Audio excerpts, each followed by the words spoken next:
الحمد لله وكفى وسلام على عباده الذين اصطفى أما بعد أعوذ بالله من الشيطان الرجيم بسم الله الرحمن الرحيم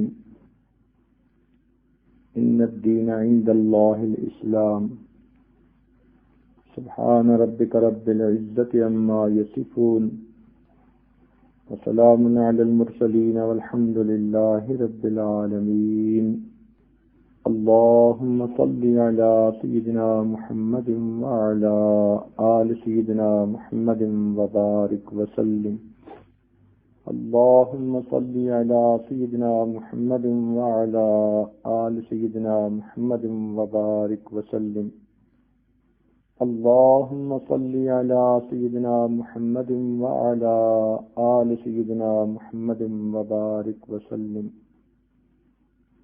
دین اسلام دین فطرت ہے، انسان کو ایسی کامیاب زندگی گزارنے کا طریقہ سکھاتا ہے کہ وہ روتا ہوا دنیا میں آیا تھا مگر ہنستا ہوا دنیا سے واپس جاتا ہے۔ دین اسلام کے خلاف جو طریقہ زندگی بھی ہم اپنائیں گے وہ خلاف فطرت ہوگا، اس کے اندر کامیابی نہیں ہوگی۔ گزشتہ کل کے بیان میں اسی بات کو واضح کرنے کی کوشش کی گئی کہ فطرتی طور پر اللہ تعالیٰ نے عورت کو حیا اور شرم کی نعمت عطا کی ہے،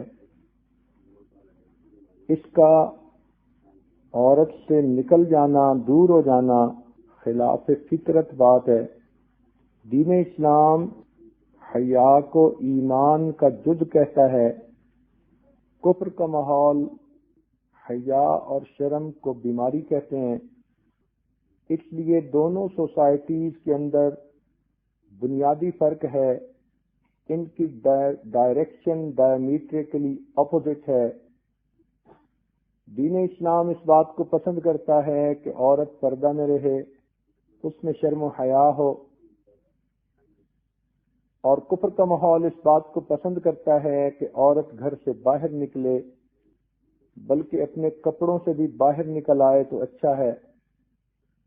نتیجہ کیا ہوا کہ دین اسلام کے مطابق زندگی گزارنے والی عورت جب ماں بنتی ہے اس کو عزتیں ملتی ہیں، اور کفر کے ماحول کی عورت جب ماں بنتی ہے تو اسے کوئی پوچھنے والا نہیں ہوتا، خامد ویسے ہی اسے چھوڑ کے دوسری عورتوں کے پیچھے بھاگ جاتا ہے۔ جس اولاد کو وہ پالتی ہے وہ اولاد بھی اس کے پاس نہیں رہتی، تو بیچاری بچوں کی جگہ گھر میں کتوں کو پالتی ہے۔ تنہائی کا عذاب اسے سہنا پڑتا ہے۔ جتنا وہ جوانی میں کلبوں کی زینت بنی تھی، اتنا ہی اب گھر کی تنہائی میں اس کو وقت گزارنا پڑتا ہے۔ پھر بے اختیار کہتی ہے لائف از ویری ڈیفیکلٹ۔ یوں سمجھیے کہ کفر کے ماحول میں عورت اپنی زندگی کا ابتدائی وقت اپنے آخری وقت کو مصیبت بنانے میں گزار دیتی ہے، اس لیے وہ عورت بڑھاپے سے ڈرتی ہے، بڑھاپے کا نام سن کر گھبراتی ہے، وہ صرف جوان رہنا چاہتی ہے، سمجھتی ہے کہ جب تک میرا جسم جوان ہے تب تک میری قدر ہے۔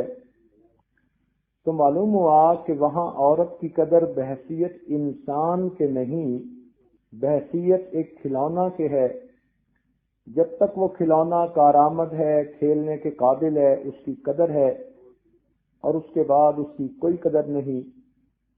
سارے سال میں ایک دن مدر ڈے کے طور پر منا لیا تو ماں کا حق پورا ہو گیا، یہ کہاں کا انصاف ہے؟ بلکہ ایک واقعہ تو ایسا بھی ہے کہ مدر ڈے کے دن ماں نے اپنے بچوں کے لیے بہت کچھ تیار کیا، ٹائم طے تھا کہ وہ اتنے بجے آئیں گے، ماں ان کو ٹریٹ دے گی، دعوت دے گی، اور وہ کھا کے واپس چلے جائیں گے، کیونکہ ہر ایک کی اپنی اپنی اپوائنٹمنٹس ہیں۔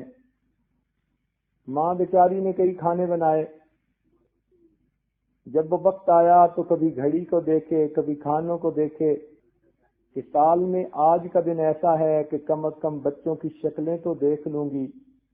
ماں تو ہر جگہ ماں ہوتی ہے، اس کے اندر مامتا کا جذبہ ایک فطری جذبہ ہے، اسے کوئی نہیں چھین سکتا.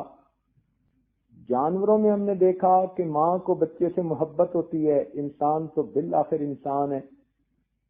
تاہم جب وقت آیا، دروازے کی گھنٹی بجی، بڑی خوشی سے اس نے دروازہ کھولا کہ میرے بچے آئیں گے اور بیٹھ کر ہم اکٹھا کھانا کھائیں گے.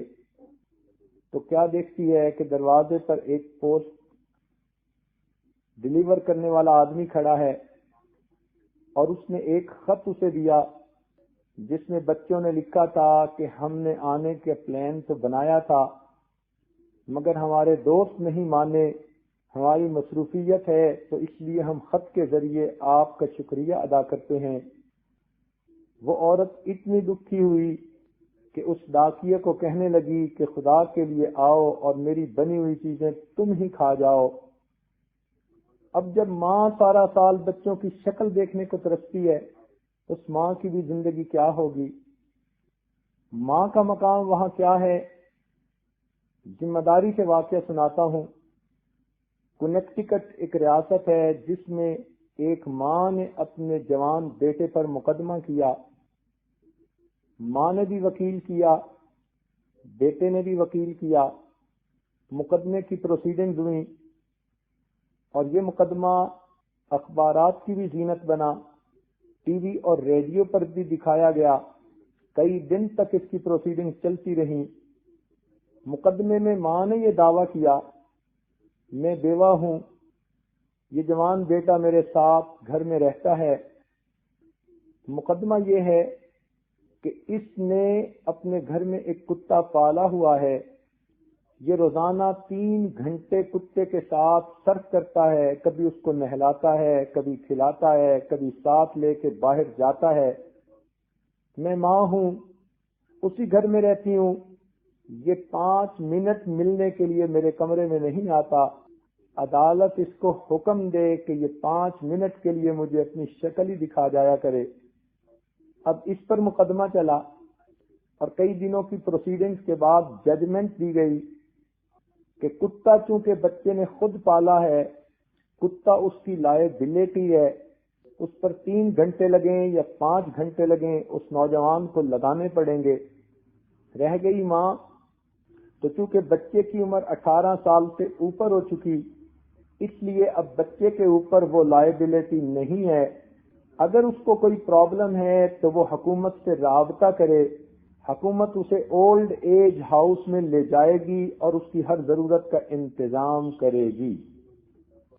ایک معاشرہ ہے جہاں ماں کا یہ مقام ہے، اور ایک معاشرہ ہے جو کہتا ہے کہ الجنت تحت اقدام امہاتکم، جنت تمہارے لیے ماں کے قدموں کے نیچے ہے.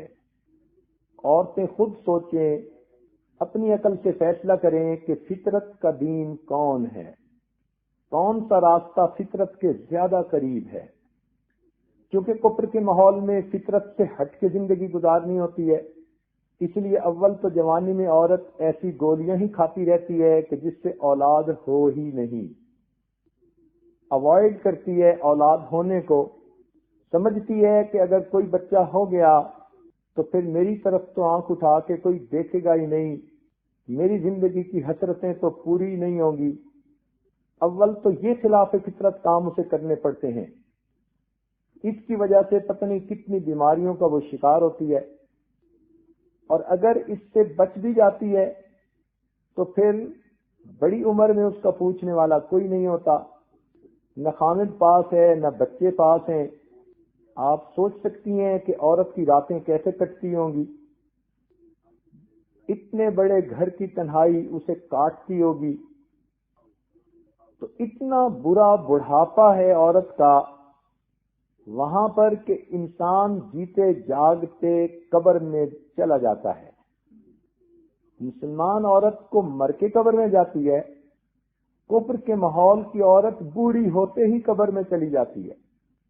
اور وہاں عورت کا بڑھاپا 60 سال کی عمر میں نہیں بلکہ 30 سال کے بعد شروع ہو جاتا ہے.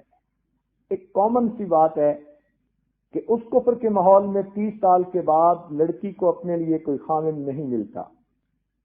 2 قدم چلنے کے ساتھی تو روز اس کو ملتے ہیں، زندگی کا ساتھی اسے کوئی نہیں ملتا.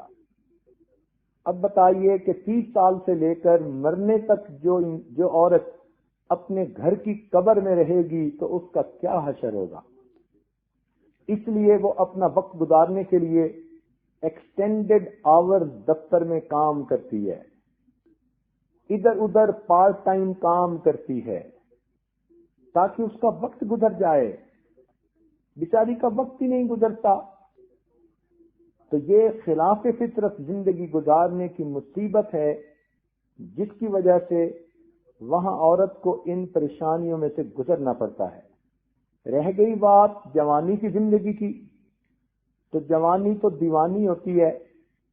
انسان کی آنکھوں پہ شہوات کے پردے پڑے ہوتے ہیں.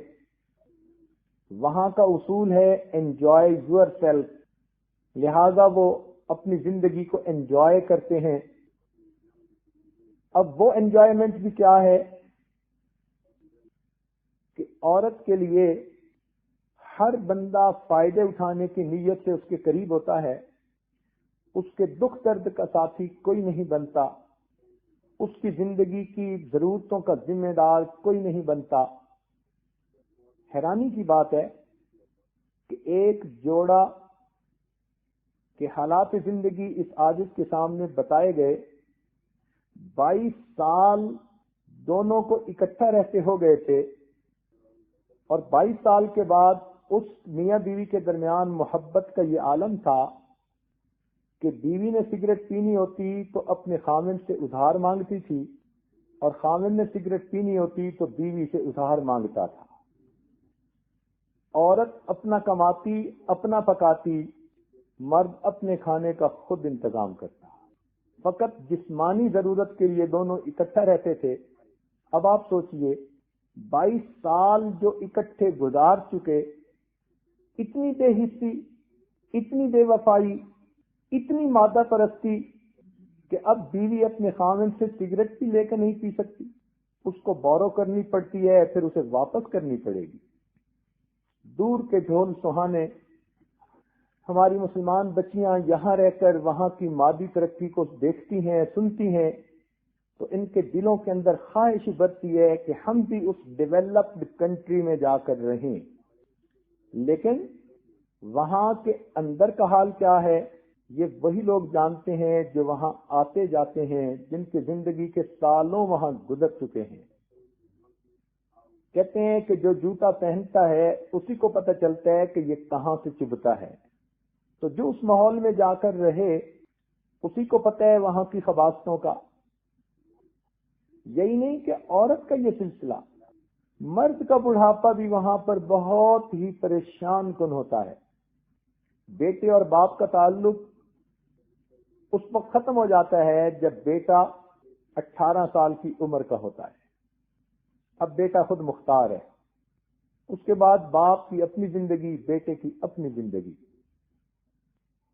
اتنا تعلق کہ ایک والد کو ہارٹ اٹیک ہوا اور اس کا بیٹا اپنے دوستوں کے ساتھ کھڑا باتیں کر رہا تھا.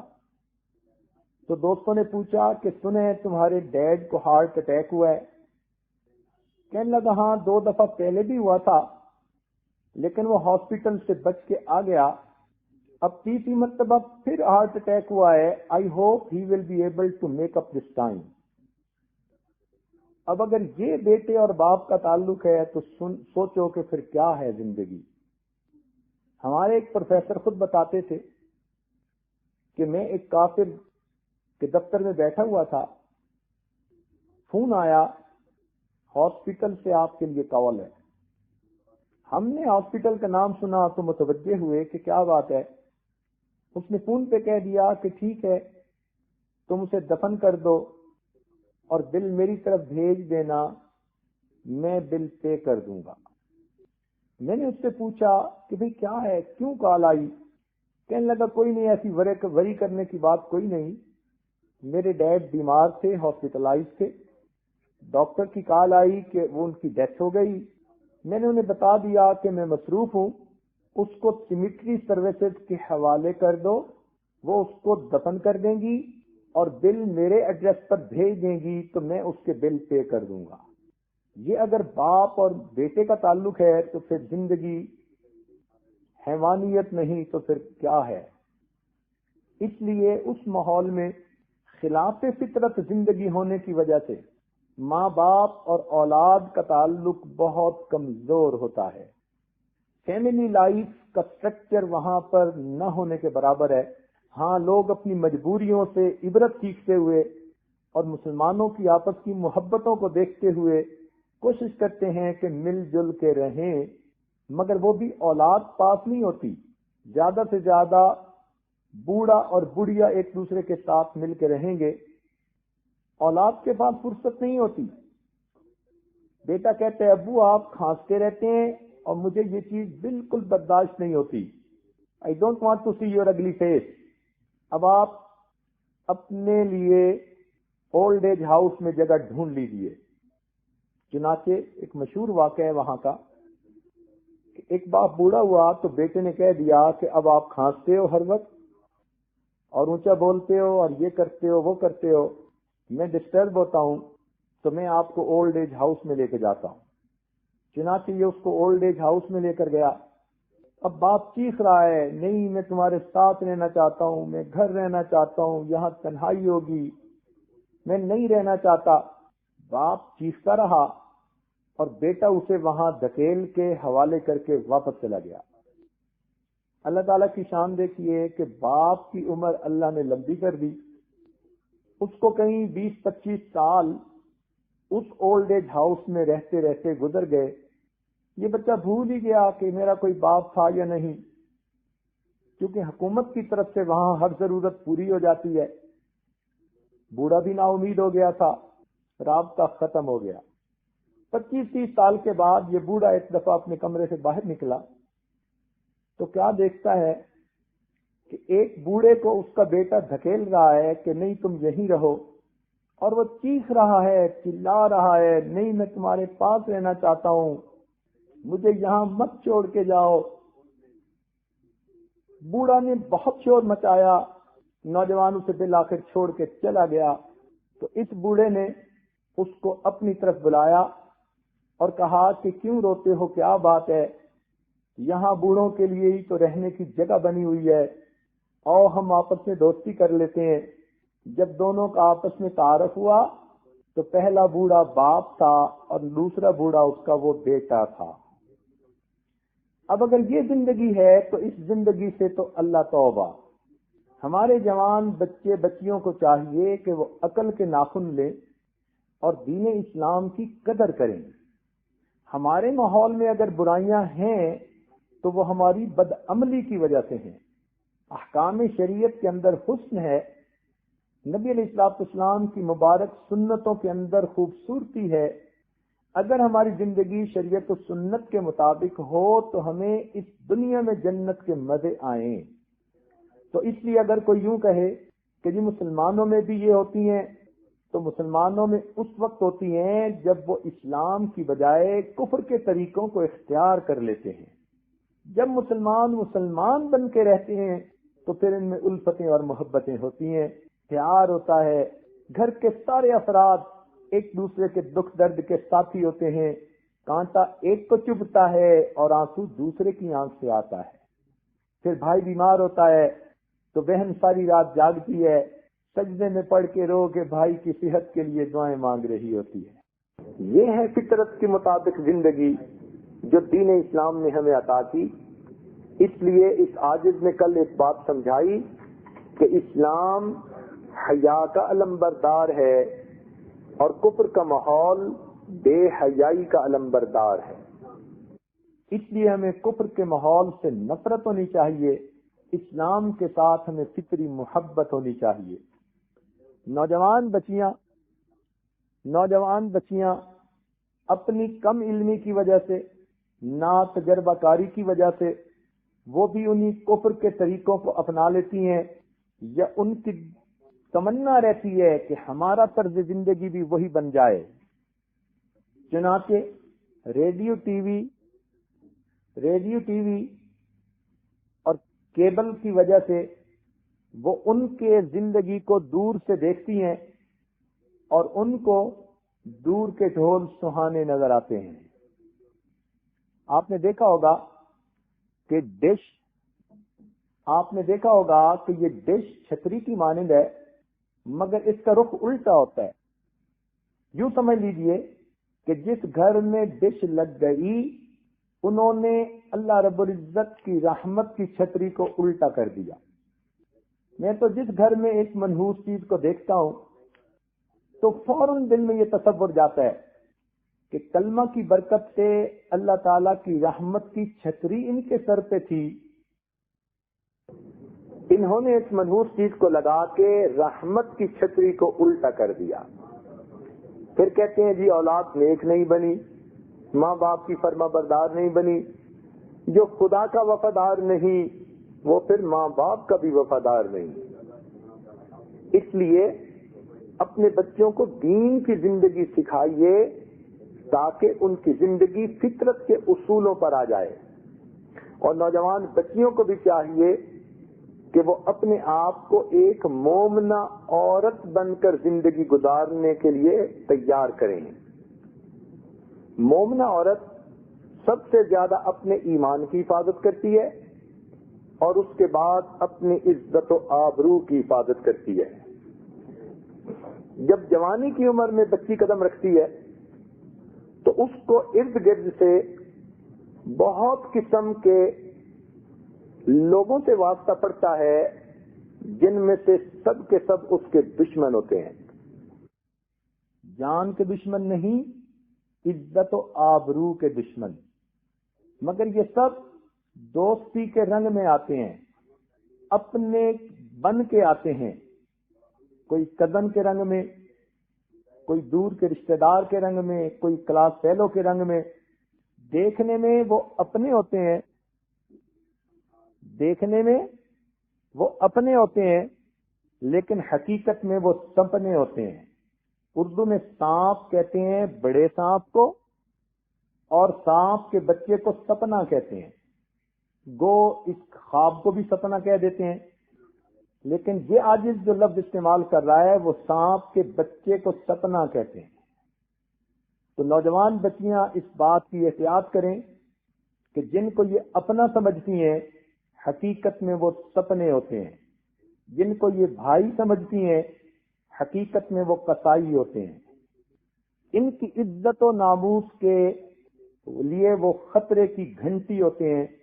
اس لیے شریعت کی حدود کے اندر رہتے ہوئے تعلق رہے، اور جو کوئی پرسنل ریلیشن شپ بنانے کی کوشش کرے تو یہ لڑکی اس کو اسی وقت ٹکا کے جواب دے دے تاکہ دوسری مرتبہ اس کو کوئی بات کرنے کا موقع ہی نہ ملے۔ دل میں مخلوق کی محبت کا ہونا انسان کی بدبختی کی دلیل ہوتی ہے۔ آج ایسا وقت آ چکا کہ لوگوں نے فاسق کا نام عاشق رکھ دیا اور فسق کا نام عشق رکھ دیا۔ گناہ کا تعلق ہوتا ہے اور کہتے ہیں جی ہمیں ایک دوسرے کے ساتھ عشق ہے۔ یہ عشق نہیں، یہ فسق ہے۔ کسی خاکی کے مت کر خاک اپنی زندگانی کو، کسی خاکی پہ مت کر خاک اپنی زندگانی کو، جوانی کر فدا اس پر دیا جس نے جوانی کو۔ دیکھیں مکھی کے پر ہوتے ہیں مگر مکھی کو پروانہ نہیں کہتے، اس لیے کہ وہ گندگی کی طلبگار ہوتی ہے۔ تو جس کے دل میں مخلوق کی محبت، وہ انسان نہیں، مقام انسانیت سے گر چکا۔ اہل دل اس کو دل نہیں کہتے جو تڑپتا نہ ہو خدا کے لیے۔ انسان وہی ہے جس کا دل اللہ کی محبت میں تڑپے، اور یہ جو دنیا کے تعلقات ہیں یہ تو جسموں کا ملاپ ہوتا ہے۔ اس لیے ان باتوں سے بہت زیادہ پرہیز کرنے کی ضرورت ہے۔ جوان العمر بچیاں جس طرح گھر کے کاموں میں اپنے ماں باپ کو ہاں کہتی ہیں، اسی طرح ان کو ایک لفظ نہ بھی سیکھنے کی ضرورت ہے۔ جب بھی ان کے ساتھ کوئی زیادہ تعلق بنانے کی کوشش کرے تو وہ کھلے لفظوں میں نہ کہنے کی عادت ڈالیں. یہ بہادری ہے، یہ ان کا جہاد ہے، یہ اپنی عزت و ناموس کی حفاظت ہے. یاد رکھنا، جو بچی کسی کو کلیئرلی نہ نہیں کہہ سکتی اس کی عزت ہر وقت خطرے میں ہوتی ہے. تو نہ کرنا بھی سیکھنا چاہیے اور اس کو اپنا فرض منصبی سمجھنا چاہیے. چھٹی حص سے کام لیا کریں. اللہ تعالیٰ نے عورت کو ایک حص دی ہے جس کو چھٹی حص کہتے ہیں. وہ چھٹی حص بتا دیتی ہے کہ بولنے والا کس اسٹیشن سے بول رہا ہے، بات کرنے والا کس مقصد کے لیے بات کر رہا ہے. ہر عورت کی چھٹی حص اس کو فوراً خطرے کے بارے میں بتا دیتی ہے. تو عورت اپنی چھٹی حص سے کام لے.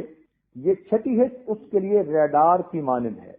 جس طرح فوجی ریڈار پر دیکھتا ہے کہ دشمن کی طرف سے میزائل آیا، دشمن کی طرف سے جہاز آیا، تو وہ پہلے سے ہی ڈیفنس کے لیے تیار ہوتا ہے، بلکہ ریڈار پر دیکھ کر وہ دشمن کے کسی ایسے ریڈار کو، ایسے کسی جہاز کو آنے ہی نہیں دیتا، واچ فل رہتا ہے.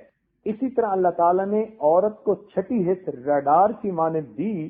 یہ ریڈار اسے بتاتا ہے کہ کس بندے نے جو فکرہ کہا کس مقصد کے لیے کہا. تو جیسے ہی آپ کا ریڈار آپ کو خطرے کی گھنٹی بتائے، آپ فوراً اپنی حفاظت کریں. اپنے عزت و ناموس کی حفاظت کر کے آپ اللہ تعالیٰ کی نظر میں سرخرو ہوں.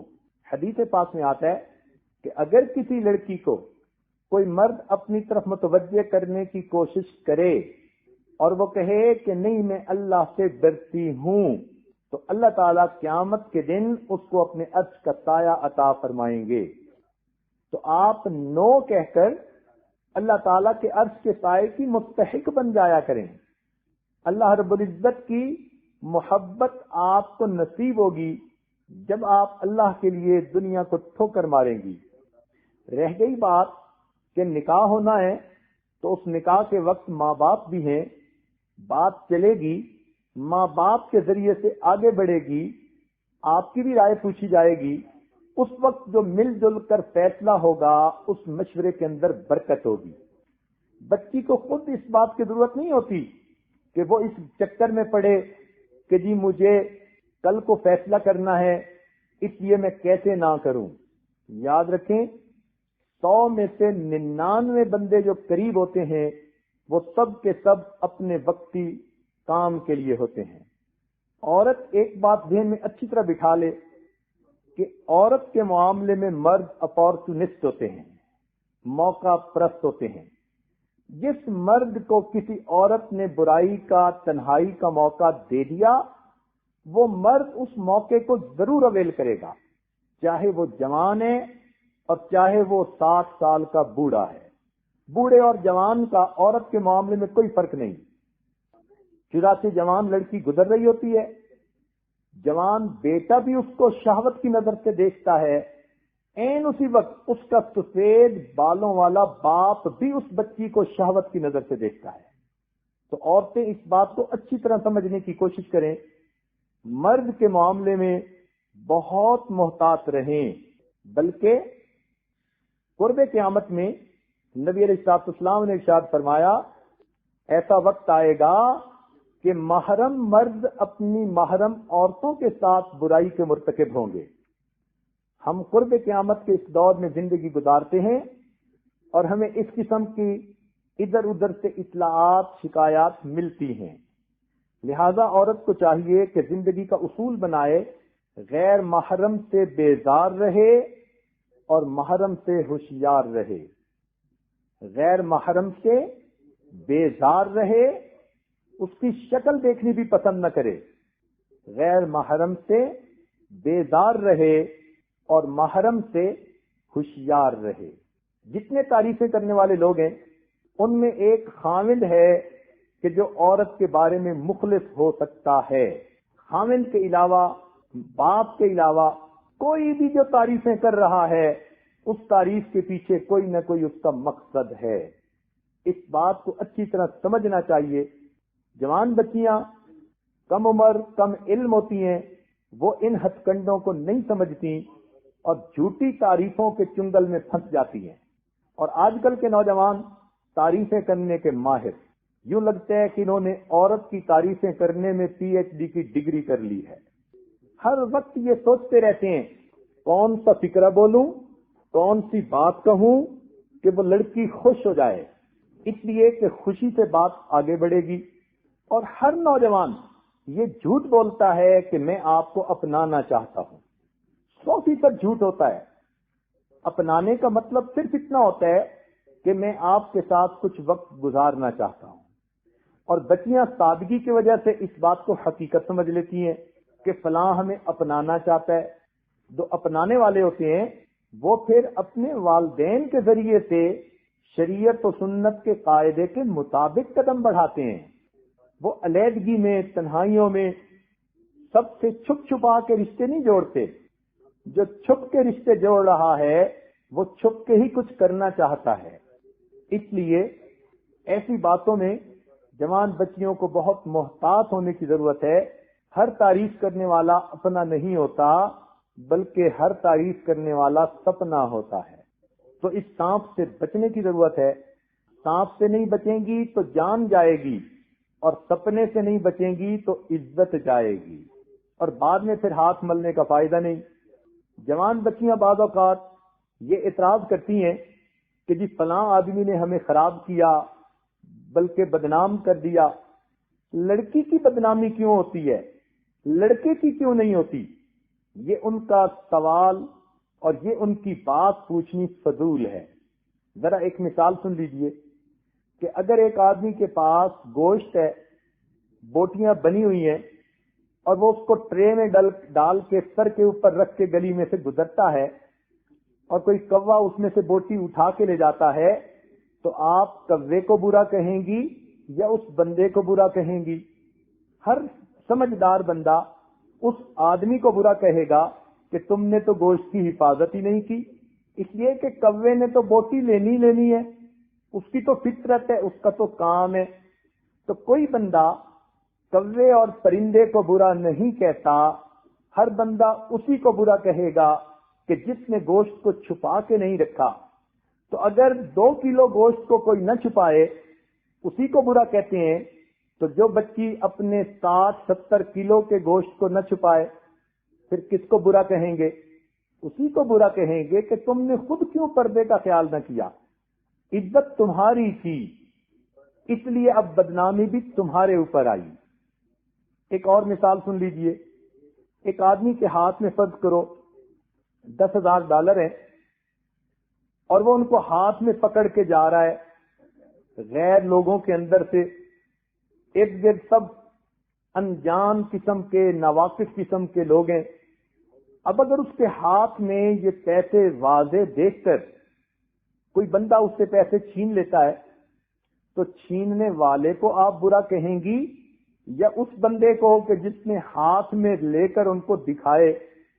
ہر بندہ اسی کو برا کہے گا کہ تمہارے پاس دولت تھی، تمہیں اس کو جیب میں رکھنا چاہیے تھا، چھپا کے رکھنا چاہیے تھا۔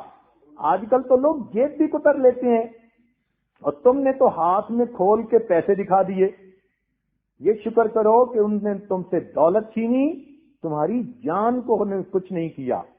اسی طرح جو بچی پردے کا خیال نہیں کرے گی اور نامحرم مردوں کے سامنے آئے جائے گی، اب اس کو کہیں گے کہ تم نے خود اپنی عزت کا خیال نہیں کیا، اس لیے کہ غیر مرد کی تو نظر ایک ہی طرح کی پڑتی ہے، اس نے تو ایک ہی مقصد جو ہے حاصل کرنا ہوتا ہے۔ اچھا یوں بتائیے، ایک مثال اور ابھی ذہن میں آئی کہ اگر کوئی کسی بجلی کی تار کو ہاتھ لگا دے اور اسے جھٹکا لگے اور وہ شکوہ کرے کہ جی دیکھو بجلی کتنی بری ہے، ہر بندہ کہے گا بجلی بری نہیں، اس کی تو فطرت ہے، یہ برے تم ہو کہ تم نے اس کو انگلی لگائی کیوں، قریب آئی کیوں۔ اسی طرح جو بچی یہ کہے کہ فلاں مرد نے مجھے برگلا لیا، مجھے باتوں میں اپنے لگا لیا اور مجھے اس نے بدنام کر دیا، تو اس پہ اعتراض مت کرو، اس لیے کہ اس سے تو توقع یہی رکھو۔ عزت کی حفاظت عورت نے اپنی خود کرنی ہوتی ہے۔ اسی لیے جن بچیوں کے دامن پہ دھبے لگ جاتے ہیں ان کی ساری زندگی برباد ہو جاتی ہے۔ یاد رکھنا، عورت کی ہر غلطی معاف ہو جاتی ہے، لیکن اس کے کردار کی غلطی کو مرد معاف نہیں کرتا۔ مرد کی عجیب فطرت ہے، خود اسی گناہ کا مرتکب ہوتا رہے گا، خود اسی گناہ کے اندر دن رات لگا رہے گا، لیکن جہاں بیوی کا معاملہ آیا تو بیوی سے وہ پارسائی چاہتا ہے۔ کتنی بے انصافی کی بات ہے، مگر مرد کی فطرت ہے، لہذا عورت سے غلطی ہوئی اور مرد نے اسے اپنے سے جدا کر دیا۔ کتنے گھر اس کی وجہ سے اجڑتے ہیں، کتنی بچیاں اس کی وجہ سے برباد ہوتی ہیں، ساری زندگی برباد رہتی ہیں، نہ ادھر کے رہے نہ ادھر کے رہے، نہ خدا ہی ملا نہ وصال ثنا۔ اور یہ بھی ذہن میں رکھیے کہ جو مرد ان کو اپنے قریب کرتے ہیں ان کو بھی اگر ان کے ساتھ جسمانی تعلق کا موقع مل گیا اب وہ اس سے شادی کرنے پہ کبھی آمادہ نہیں ہوں گے۔ چنانچہ اس عاجز کے سامنے ایک کیس آیا کہ جس میں ایک لڑکے نے اپنی رشتہ دار لڑکی کو بہت غلط طریقے سے استعمال کیا۔ جب بات آگے بڑھی دونوں طرف کے ماں باپ بھی رضامند ہو گئے کہ بھائی شادی ہی کر دیتے ہیں، لڑکا راضی نہیں۔ اب لڑکی پریشان کہ یہ تو اتنا روتا تھا، منتیں کرتا تھا، راتوں کو جاگتا تھا، یقین دہانیاں کرواتا تھا، اب جب سب راضی ہیں یہ نکاح کرنے پہ تیار کیوں نہیں؟ چنانچہ اس عاجز نے اس نوجوان کو بلا کر پوچھا کیوں نکاح نہیں کرنا چاہتے؟ اس نے ایک موٹی سی بات کہہ دی، کہتے ہیں کہ مجھے اعتبار نہیں، جو کنوارے پن میں میرے ساتھ برا کام کر سکتی ہے جب وہ میری بیوی بنے گی اور میں گھر پہ نہیں تو وہ کسی اور کے ساتھ بھی یہ معاملہ کر سکتی ہے۔ تو یوں سمجھیے کہ جس بچی نے کسی مرد کو اپنے اوپر اختیار دے دیا وہ ہمیشہ کے لیے اس کی نظر میں بے اعتبار بن گئی۔ یہ نہیں کہ اس سے پیار بڑھتا ہے بلکہ عورت بے اعتماد بن جاتی ہے۔ وہ مرد اس کو کبھی بیوی کے طور پہ نہیں اپنائے گا، بیوی کے طور پہ مرد کی یہ فطرت ہے، وہ اسی کو اپنائے گا کہ جس کو وہ نیک اور پارسا سمجھے گا، اس کو اپنے بچوں کی ماں بنائے گا اور باقیوں کے ساتھ اس نے وقت گزارنا ہے۔ اس لیے جس طرح مرد کو جہاد کے لیے ہر طرف سے حملے کا خطرہ رہتا ہے، جوان بچی کو اپنی عزت کے معاملے میں ہر طرف سے خطرہ رہتا ہے، اور اللہ نے گھر میں اس کا یہ جہاد بنا دیا، اس کو چاہیے کہ اپنی عزت و آبرو کی حفاظت کرے۔ ماں باپ کو بھی چاہیے کہ وہ اپنے جوان بچوں کی خیر خبر رکھیں۔ یہ کہاں کا انصاف ہے کہ بچے تو پیدا ہو گئے، اب ذرا بڑے ہوئے تو ان کو ان کے حال پر چھوڑ دیا، ان کو تر لقمے کھلاتے ہیں، ان کی ہر خواہش ماں باپ پوری کر دیتے ہیں، اور پھر اس بات کا خیال بھی نہیں رکھتے کہ ان بچوں کی زندگی گزر کیسی رکھتی ہے۔ یہ جو نئی تہذیب کی تعلیم ہے یہ انسان کے اندر سے انسانیت کو جلدی نکال دیتی ہے۔ ہم سمجھتے تھے کہ لائے گی فراغت تعلیم، ہم سمجھتے تھے کہ لائے گی فراغت تعلیم، کیا پتا تھا کہ چلا آئے گا الہاد بھی ساتھ۔ یہ جو نئی تعلیم ہے نا اس کے ساتھ الہاد بھی آ جاتا ہے، اس کے ساتھ جوان بچے اور بچیاں اللہ کے وجود کے ہی منکر بن جاتے ہیں، دین اسلام کے منکر بن جاتے ہیں۔ تو ماں باپ کی یہ ذمہ داری کہ ان بچوں کو دیکھتے رہیں، واچ فل رہیں، یہی تربیت ہے۔ یوں تو تربیت کے عنوان پہ مستقل کئی بیانات پہلے کیے گئے، انشاءاللہ اس مرتبہ بھی تربیت کے عنوان پہ مزید کچھ باتیں کہی جائیں گی۔ تاہم جوان بچوں کے بارے میں چند باتیں اس وقت بھی ذہن میں آ رہی ہیں تو ذرا سن لیجئے۔ سب سے اچھا دستور تو ہمارے بزرگوں کا تھا، گھر کے دو حصے ہوتے تھے، ایک مردان خانہ اور ایک زنان خانہ۔ زنان خانے میں عورتیں ہوتی تھیں، مردان خانے میں مرد ہوتے تھے۔ ضرورت کے وقت مرد عورتوں میں آتے تھے یا ضرورت کے وقت گھر کی عورتیں مردوں میں جاتی تھیں، اپنی زندگی ویسے علیحدہ تھی۔ باپ بیٹوں پہ نظر رکھتا تھا، ماں بچیوں پہ نظر رکھتی تھی۔ یہ سب سے بہتر سیٹ اپ تھا جو ہمارے بزرگوں کا رہا ہے۔ لیکن اب ماشاءاللہ کوٹھیاں بننی شروع ہو گئیں، کمرے بیڈ روم زیادہ ہوتے ہیں، لہذا ہر بچے اور بچی کا کمرہ جدا۔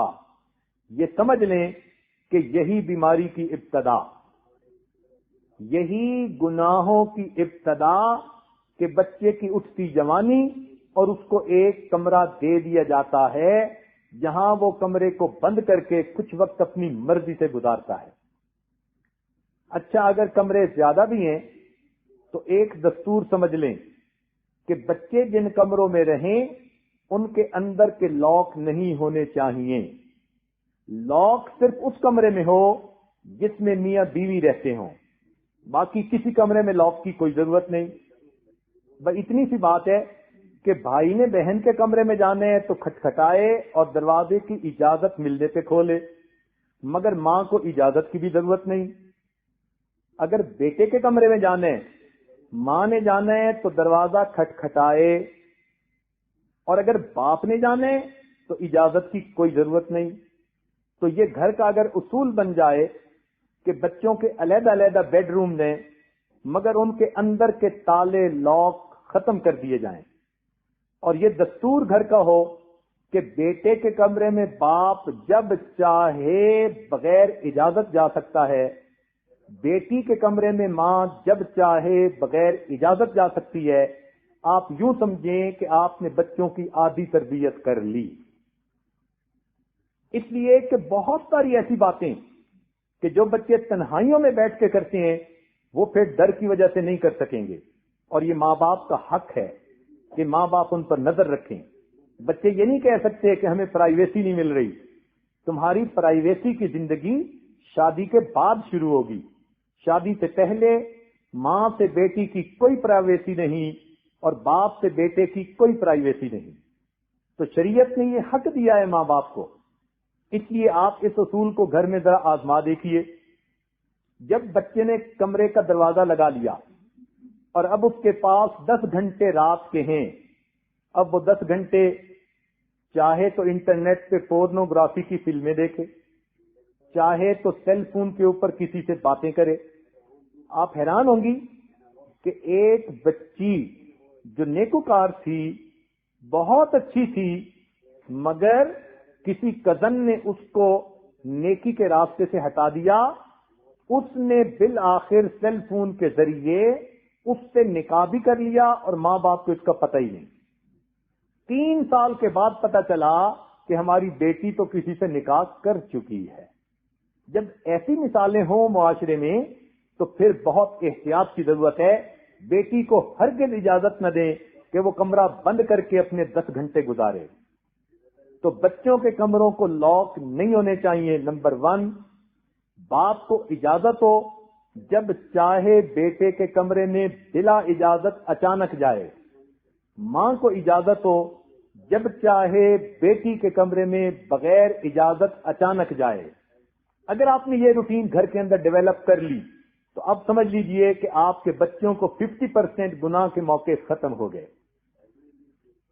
رہ گئی باقی بات، تو اس کا ایک اصول اور سن لیجئے کہ بچوں کے سونے اور جاگنے کا ٹائم آپ فکس کر دیں۔ بچوں کے سونے اور جاگنے کا ٹائم آپ فکس کر دیں، چاہے 6 گھنٹے چاہے 7 گھنٹے۔ فجر میں اٹھنا سب کے لیے لازمی ہے اور عشاء کے بعد اتنے بجے سونا سب کے لیے لازمی ہے۔ اگر وہ کہیں ہم نے پڑھنے، ان کو کہو کہ دن کی روشنی میں پڑھو اور رات کی تاریکی میں آرام کرو۔ پڑھنے کے نام پر بچے سب برائیوں کا وقت نکال لیتے ہیں۔ ماں باپ سو جاتے ہیں کہ جی بچی پڑھ رہی ہے اور بچہ پڑھ رہا ہے، اور ان کو کیا پتا ہوتا ہے کہ بچہ اس وقت کس کام میں لگا ہوا ہوتا ہے۔ گھنٹوں بچے آج 6 گھنٹے متواتر چیٹنگ میں گزارتے ہیں، اس لیے پڑھائی میں بھی فیل ہوتے ہیں، نہ دنیا کے رہے نہ دین کے رہے۔ صبح کو فجر میں اٹھنا مشکل، ماں کہتی ہے نماز پڑھو تو نماز پڑھنا مشکل۔ تو ایک اصول بنا لیجئے گھر میں کہ بچوں کے لیے سونے کا ٹائم متعین ہو. اچھا، اگر پڑھنے والے بچے ہیں اور گھنٹہ 2 گھنٹے پڑھنے ہیں تو ماں جاگے، کبھی ماں کی طبیعت ٹھیک نہیں تو باپ جاگے. جب تک بچے جاگ رہے ہیں ماں باپ میں سے کسی ایک کو جاگنا ہے، اور جو ٹائم طے ہے اس پر بچے کو لازمی سونا ہے. ماں اپنے بیٹی کی کمرے کی لائٹ آف کرے اور اس کو بستر پہ سلا کے پھر نکل آئے اور پھر سوئے، اور پھر اٹھ کے دیکھے بھی صحیح کہ کیا وہ سوئی ہی ہوئی ہے یا کہیں کھوئی ہوئی ہے. اگر آپ نے بچوں کے سونے کا وقت متعین کر دیا اور جاگنے کا وقت متعین کر دیا تو آپ نے مزید 25% برائی کو روک لیا. یہ 2 باتیں چھوٹی سی ہیں مگر بہت بڑے بڑے کبائر سے بچوں کو بچا لیتی ہیں.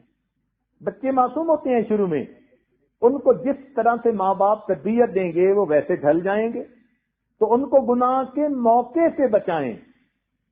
شروع میں ہو سکتا ہے وہ تنگی محسوس کریں، لیکن کل کو جب ان کی جوانیاں بے داغ ہوں گی اور پاک جوانیاں ہوں گی تو کل کو وہ ماں باپ کے بے دام غلام بن کے زندگی گزاریں گے. تو ایک تو بچوں کو کمرے میں لاک لگانے کی اجازت نہ ہو، دوسرا ان کے سونے جاگنے کا ٹائم پورا ہو. اور اگر آپ کسی کو دیکھیں کہ فجر جاگنے میں سستی ہو رہی ہے تو اس کو خطرے کی گھنٹی سمجھیں. اس بچے کو رات کو نیند کا موقع کیوں نہیں ملا؟ اب پیار سے اس سے ذرا وجہ پوچھئے، گیس کیجئے. بیٹا ہے تو باپ اس کام کو کرے اور بیٹی ہے تو ماں اس کام کو کرے. فجر میں بچوں کا جاگنا ایک بہترین علامت ہے کہ بچوں کی رات کیسی گزری ہے.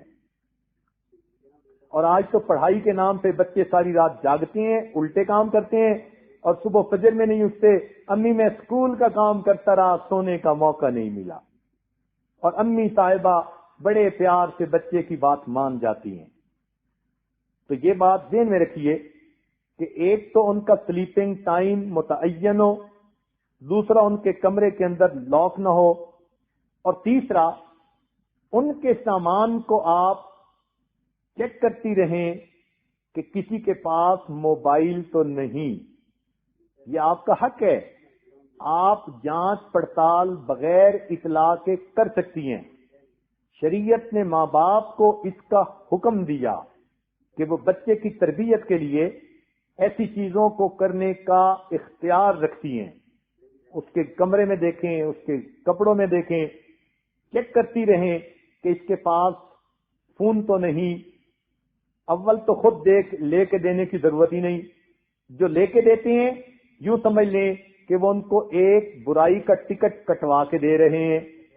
پھر ان کا کیا، ہر بچے اور بچی کے ہاتھ میں فون کا ہونا یہ کہاں کی ضرورت ہے؟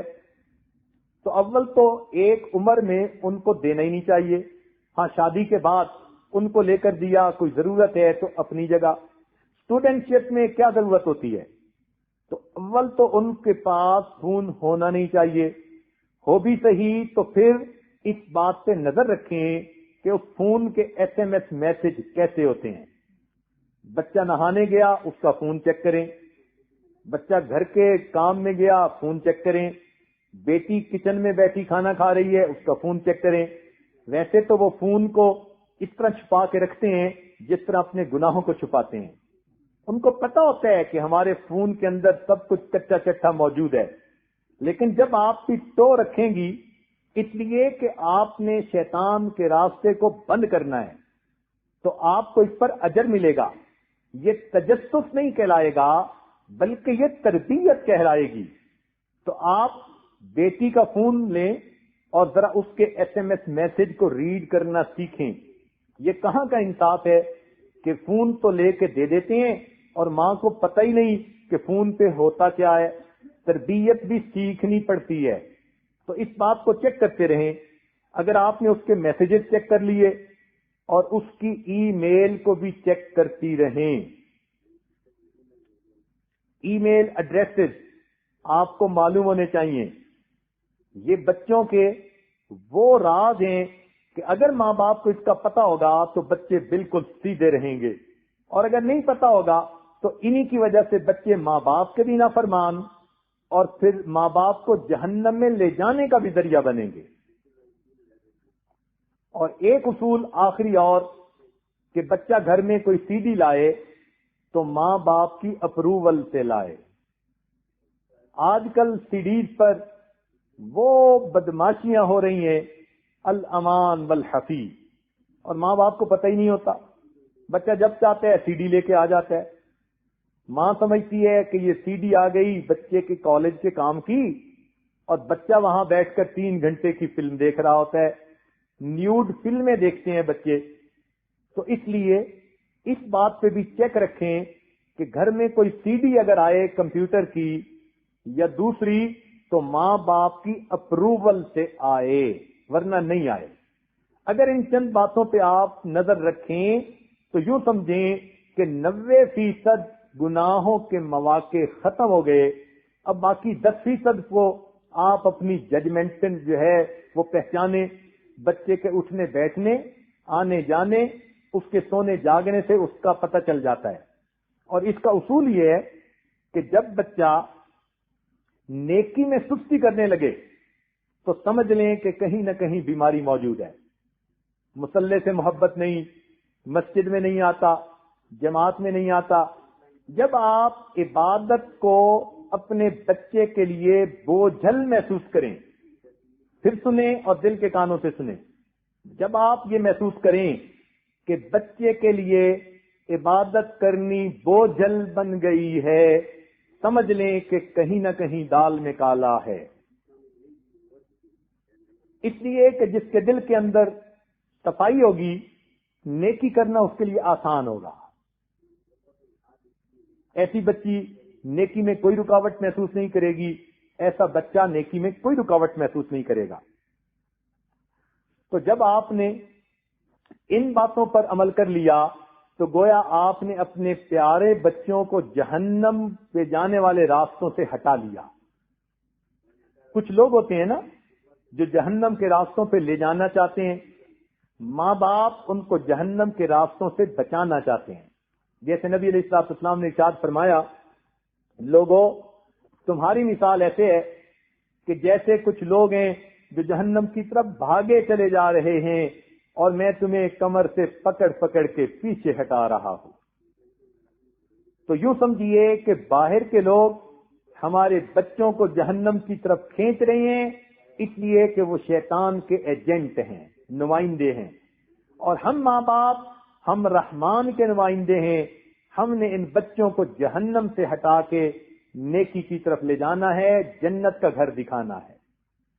اچھا دیکھیے جوان بچیاں، ذرا یہ بات توجہ سے سنیں کہ اگر آپ ایک چوراہے پر بیٹھی ہیں اور دونوں طرف سے ٹریفک آ رہی ہے، مگر ایک راستہ جاتا ہے قید خانے کو، پریزن کو، جیل کو، اور دوسرا راستہ جاتا ہے آپ کے گھر کو۔ اب آپ کے پاس جب بھی کوئی گاڑی آ کے رکتی ہے تو لکھا ہوتا ہے کہ جیل جا رہا ہوں، آپ کو فری رائڈ دینا چاہتا ہوں، بیٹھ جائیے۔ تو کیا آپ اس پر بیٹھیں گی؟ نو کہیں گی، دیکھیں گی بھی نہیں اس کی طرف۔ جب بھی کوئی گاڑی رکے گی اور لکھا ہوگا کہ جیل جانے والی گاڑی اور لکھا ہوگا کہ فری سواری اویلیبل ہے، تو آپ فری رائڈ کبھی نہیں لیں گی، آپ کہیں گی مجھے جیل نہیں جانا۔ اسی طرح جب بھی کوئی مرد کسی کی تعریف کرتا ہے اور اس کو گناہ کی طرف اشارے کرتا ہے تو وہ یوں کہہ رہا ہوتا ہے کہ میں جہنم کی طرف جا رہا ہوں، آپ کو فری رائڈ دینا چاہتا ہوں، فری رائڈ لے لیجئے۔ تو کیا آپ لینا پسند کریں گی؟ کبھی نہیں۔ اس لیے محتاط رہیے، اپنی عزت و آبرو کی حفاظت کیجئے۔ جس نے جوانی میں اپنی عزت کی حفاظت کر لی، یہ انسان قیامت کے دن کبھی رسوا نہیں کیا جائے گا۔ در جوانی توبہ کردن شیوہ پیغمبری، در جوانی توبہ کردن شیوہ پیغمبری، وقت پیری گرگ ظالم میں شود پرہیزگار۔ جوانی میں نیکی کرنا، توبہ کرنا، یہ پیغمبروں کا شیوا ہے، اور بوڑھا ہو کر تو بھیڑیا بھی بڑا پرہیزگار بن جاتا ہے،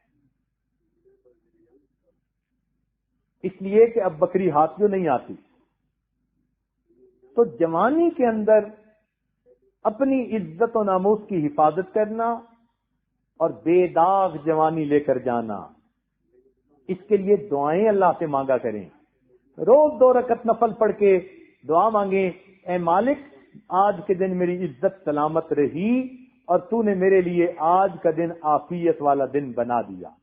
اے اللہ مجھے امتحانوں سے بچانا، اے اللہ مجھے شیطان سے بھی بچانا، اور جو انسان کی شکل میں شیطان پھرتے ہیں اے اللہ مجھے ان سے بھی بچا لینا۔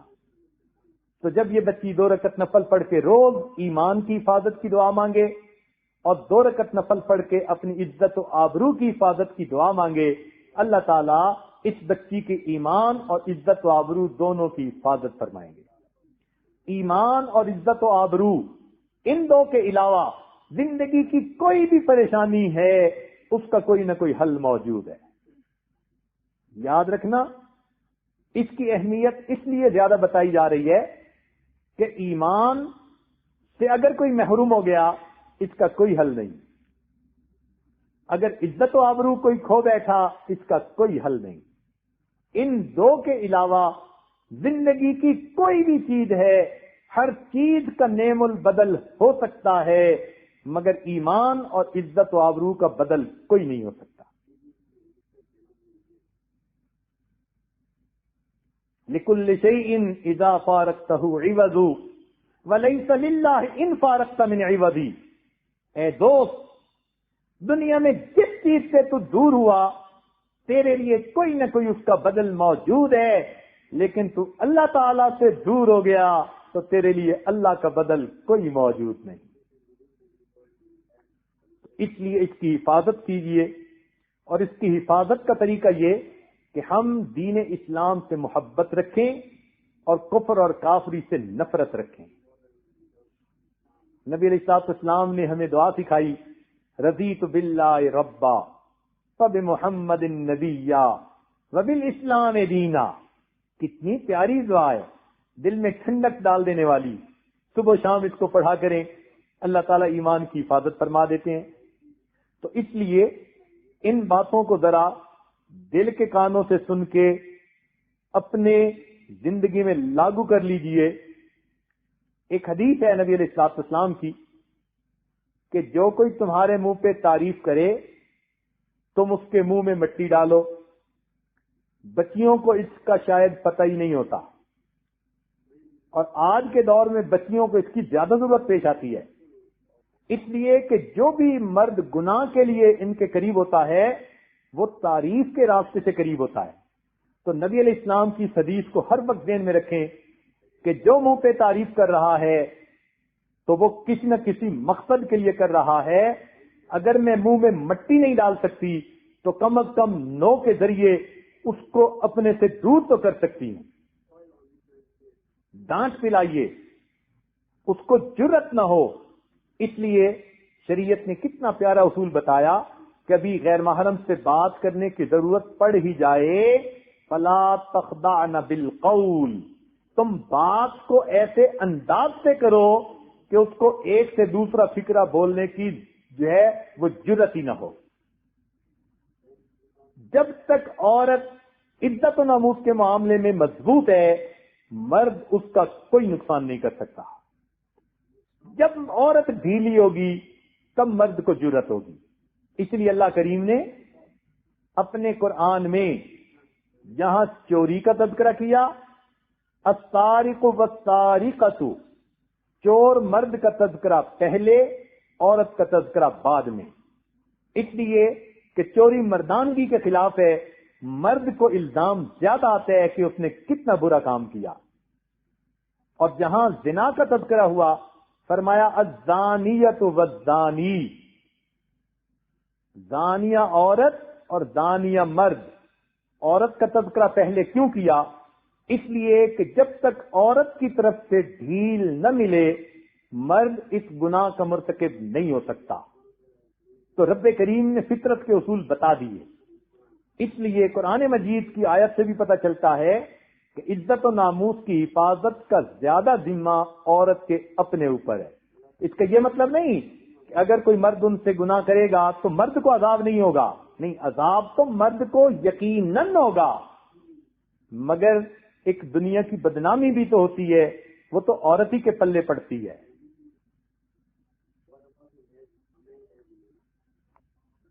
تو عورت کا جہاد اپنے ایمان کی حفاظت، اپنے عزت و ناموس کی حفاظت. اور آج کل یہ جتنا نیا میڈیا ہے یہ عورت کو ایمان سے اور عزت و آبرو سے ہٹانے کے لیے پورا زور لگا رہا ہے.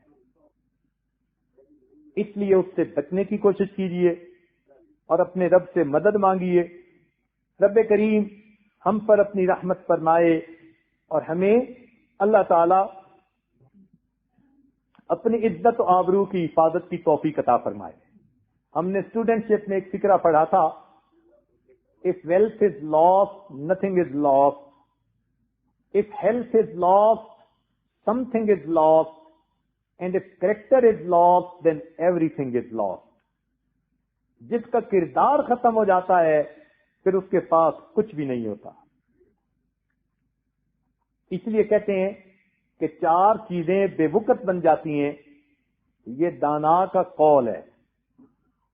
4 چیزیں بے وقت بن جاتی ہیں. جب سر سے کوئی بال اتر جائے تو بے وقت ہوتا ہے، اس کی کوئی قیمت نہیں ہوتی. سر سے اترے ہوئے بال کی کوئی قیمت نہیں ہوتی.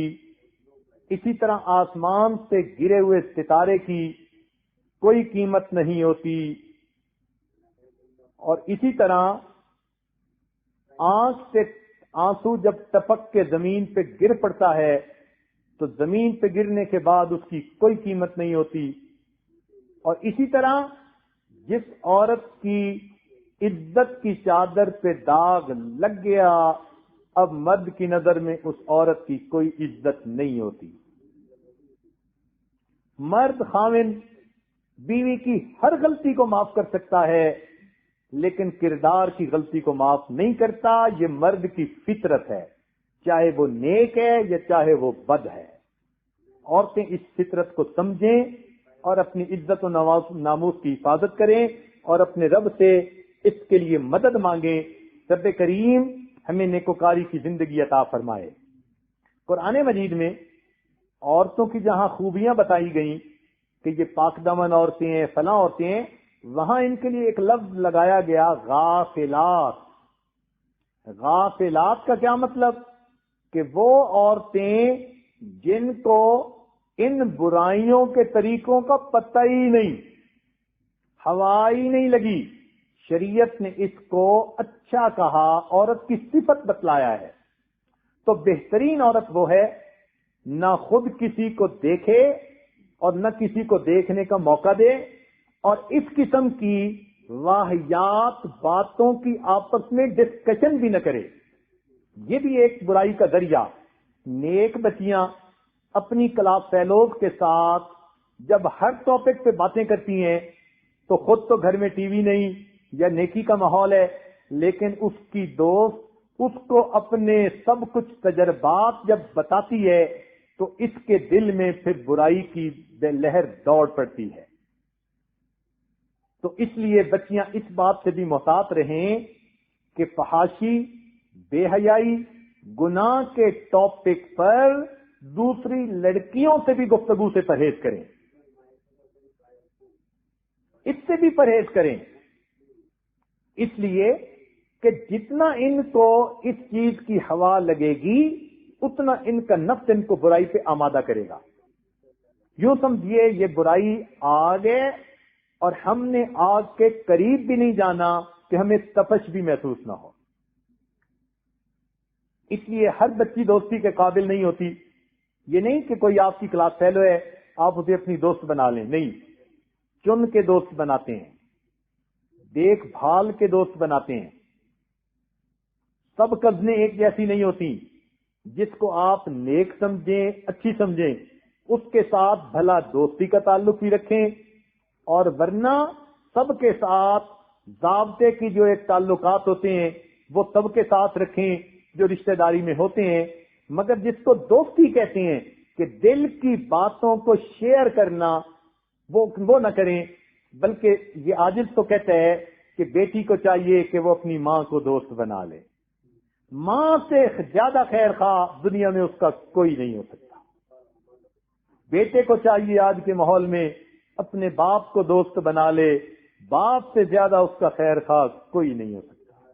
ماں باپ کے دل اولاد کے لیے اخلاص والے ہوتے ہیں، اس لیے حدیث پاک میں آتا ہے کہ ماں باپ کی دعائیں اولاد کے بارے میں اللہ تعالیٰ اس طرح قبول کرتے ہیں جیسے کہ بڑے بڑے اولیاء کی دعائیں قبول کی جاتی ہیں۔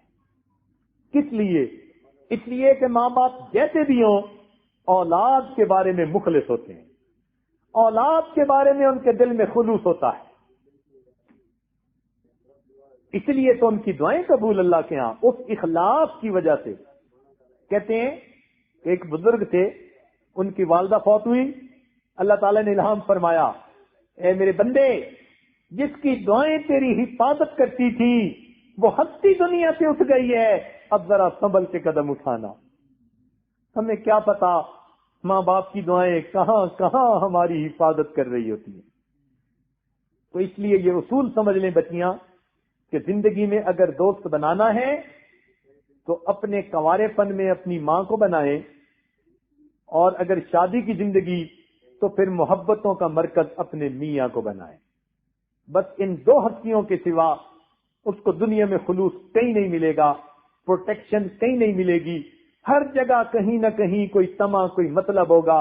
اللہ تعالی ہمیں برائی کی زندگی سے محفوظ فرمائے اور ہماری عزتوں کی، ایمان کی اللہ تعالی حفاظت فرمائے، اور رب کریم ہماری نئی نسل کو دین اسلام کے مطابق زندگی گزارنے کی توفیق نصیب فرمائے۔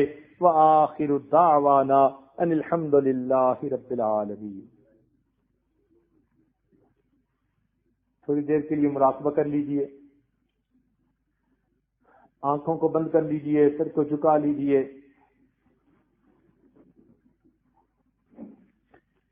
انسان جب اپنے اندر جھانکتا ہے اسے اپنی اصل تصویر نظر آتی ہے۔ اپنے من کے دریچے کو کھولیے، اپنی اصل تصویر کو دیکھیے، اپنی زندگی کے پچھلے سب گناہوں سے سچی توبہ کر لیجئے، آئندہ نیکوکاری کی زندگی گزارنے کا دل میں عہد کیجئے۔ نبی علیہ الصلوۃ والسلام نے فرمایا، کل بنی آدم خطاؤون، تمام بنی آدم خطا کار ہیں، وخیر الخطاؤون التوابین، مگر اچھا خطا کار وہ ہے جو توبہ کرنے والا ہو۔ تو آج کی اس محفل میں ہم اپنے گناہوں سے سچی توبہ کر لیں اور اپنے رب سے گناہوں کی معافی مانگیں، آئندہ نیکوکاری پرہیزگاری کی زندگی گزارنے کا دل میں عہد کریں۔ Wash all the filth away and clean my dead heart. Wash all the filth away and clean my dead heart. Make me alive again, give me a fresh start. Wash all the filth away and clean my dead heart. Make me alive again, give me a fresh start. So change my heart, please, and wash the filth away. Don't leave me drowning here alone and astray. So change my heart, please, and wash the filth away. Don't leave me drowning here alone and astray. I spent my life running away from you. I spent my life running away from you. And now I have nowhere to turn except you. I spent my life running away from you, and now I have nowhere to turn except you. I turn to you and begging you to be saved.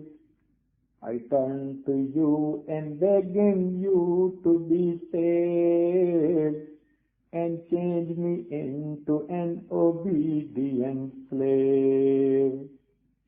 Wash all the filth away and change my dead heart.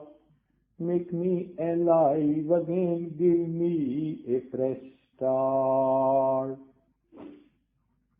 I have been doing all my life what I craved. I have been doing all my life what I craved. Shaitan and nafs have always had me enslaved. I have been doing all my life what I craved. Shaitan and nafs have always had me enslaved. I am ashamed that I have broken your rule.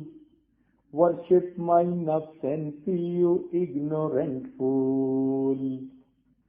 I am ashamed that I have broken your rule.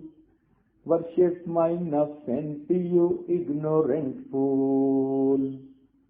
But now I know the path leading me to thee. I bow to you, am asking you to help me. But now I know the path leading me to thee. I bow to you, am asking you to help me. Wash all the filth away and change my dead heart. Make me alive again, give me a fresh start. I wish your name to be engraved in my heart. I wish your name to be engraved in my heart. I will be grateful to you, change this dead heart. I wish your name to be engraved in my heart. I will be grateful to you, change this dead heart. My heart is darkened, so my eyes remain dry. Hypocrisy and hubris won't let me cry. I am at your door and begging you, let me in. I am at your door and begging you, let me in. Don't push me back to my hopeless life of sin. I am at your door and begging you, let me in. I am at your door and begging you, let me in. Don't push me back to my hopeless life of sin.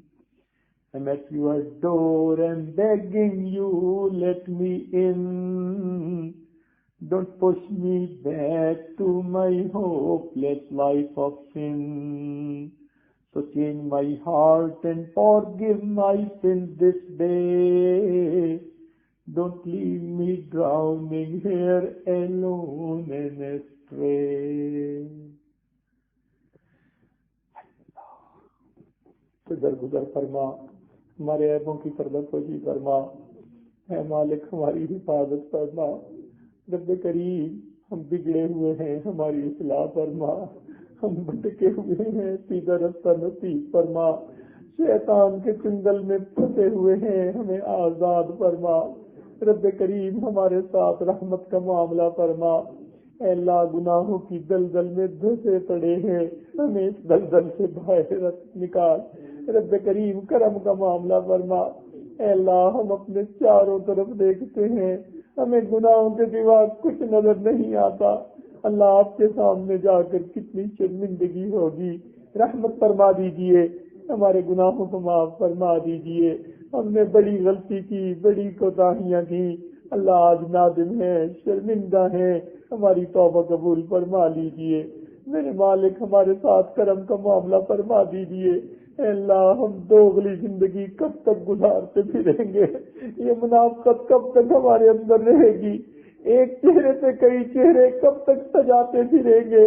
رب کریم اب ہم تھک گئے ہیں، آپ کا در پکڑ کے بیٹھے ہیں۔ اللہ ہمیں سچی زندگی عطا کر دیجئے، نفس کی غلامی سے نجات عطا فرما دیجئے، شیطان کے ہتھ کنڈوں سے بچا لیجئے، انسانی شکل میں جو شیطان ہے اللہ ان سے بھی بچا لیجئے۔ اللہ ہمارے گناہوں کو معاف فرما دیجئے۔ اے مالک آپ کے سوا ہمارا کوئی نہیں۔ میرے مالک ہم آپ کے سامنے دامن پھیلاتے ہیں، رحمت کا معاملہ فرما دیجئے۔ اے اللہ ہمیں معافی فرما دیجئے۔ رب کریم ہماری توبہ قبول کر لیجئے۔ اے اللہ آج کی اس محفل میں کتنے جوان بچے اور بچیاں ہیں اپنے گناہوں سے سچی توبہ کر رہے ہیں۔ اے مالک رمضان المبارک کا وقت ہے، روزے کی حالت میں ہے اور یہ جہنم سے بری کرنے کا اشرا ہے۔ میرے مالک ہمیں بری فرما دیجئے، ہمارے گناہوں کو بچا لیجئے۔ اے اللہ گناہوں کو معاف فرما دیجئے اور ہمیں گناہوں سے بچا لیجئے، رحمت کا معاملہ فرما دیجئے۔ رب کریم بچہ پریشان ہوتا ہے، ماں باپ کی طرف دوڑتا ہے، بندے پریشان ہوتے ہیں پروردگار کی طرف لوٹتے ہیں۔ اے بے قصوں کے دستگیر، اے ٹوٹے دلوں کو تسلی دینے والے، اے خالی جھولیوں کو بھر دینے والے، اللہ ہمارے ساتھ درگزر کا معاملہ فرما۔ میرے مولا آپ تو دلوں کے بھید جانتے ہیں، آپ کے سامنے کوئی جھوٹ نہیں بول سکتا، ہماری حقیقت آپ کے سامنے کھلی کتاب کی مانند ہے۔ اے اللہ ہمارے حال پہ رحم فرمائیے، اے اللہ ہماری حالت واقعی قابل رحم ہے، اللہ رحم فرما دیجئے۔ ہم تو آپ کے در پہ آ کر بیٹھ گئے، اے مالک در کھول دیجئے، مالک در کھول دیجئے۔ رب کریم ہمیں اپنی رحمت کے گھر میں داخل ہونے دیجئے۔ اے اللہ ہم ڈرتے ہیں کہ کہیں آپ ناراض ہو کر دروازہ بند ہی نہ کر دیں۔ رب کریم کرم کا معاملہ فرما دینا۔ اے اللہ یہ دور دور سے اعتکاف میں آ کر بیٹھنے والے تیرے در کی چوکھٹ پکڑ کے بیٹھے ہیں، میرے مالک ہم نیک بننا چاہتے ہیں، ہمیں پیشانی کے بالوں سے پکڑ کے نیک بنا دیجئے۔ اللہ ہمیں شیطان سے بچا لیجئے، اپنی محبت کی لذت عطا فرما دیجئے۔ رب کریم کرم کا معاملہ فرما دیجئے۔ اے اللہ ہماری ان دعاؤں کو اپنی رحمت سے قبول فرما لیجئے، جو مانگا وہ بھی عطا فرما، جو نہیں مانگ سکے مانگنا چاہیے تھا وہ بھی عطا فرما۔ اے اللہ ہمیں زمانے کے فتنوں سے محفوظ فرما، دجال کے فتنے سے محفوظ فرما، ایمان عزت آبرو کی حفاظت کی توفیق عطا فرما۔ رب کریم ہماری زندگی میں برکتیں عطا فرما۔ رب کریم ہماری ان دعاؤں کو اپنی رحمت سے قبول فرما۔ ہمیں جن دوستوں نے دعاؤں کے لیے کہا، مستورات میں خطوط لکھے، اللہ ان سب کو ان نیک دعاؤں میں حصہ نصیب فرما، اور جن کے ہمارے اوپر حقوق آتے ہیں ان کو بھی ان دعاؤں میں شامل فرما۔ ہمارے والدین عزیز اقارب مشائخ جو دنیا سے فوت ہو چکے، اللہ ان سب کی مغفرت فرما، اور جن کی آپ نے مغفرت کر دی قرب کے اعلیٰ درجات عطا فرما۔ اے اللہ ہماری طرف سے ہمارے آقا اور محبوب سیدنا رسول اللہ صلی اللہ علیہ وسلم کو بہترین اجر اور بدلہ نصیب فرما، اور ہمیں ان کی ایک ایک سنت پر عمل کی توفیق عطا فرما۔ رب کریم قیامت کے دن ان کے حوض کوثر پہ حاضری نصیب فرما۔ اے اللہ ان کے جھنڈے کے نیچے حاضری نصیب فرما، ان کے ہاتھوں حوض کوثر کا جام عطا فرما، ان کی شفاعت نصیب فرما، اور اپنی رحمت سے ہمارے لیے اللہ جنت کے دروازوں کو وا فرما۔ اللہم انا نسألک الجنہ ونعوذ بک من النار، وصلی اللہ تعالی علی حبیبہ سیدنا محمد وآلہ واصحابہ اجمعین برحمتک یا ارحم الراحمین، برحمتک یا ارحم الراحمین، برحمتک یا ارحم الراحمین، برحمتک یا ارحم الراحمین، برحمتک یا ارحم الراحمین۔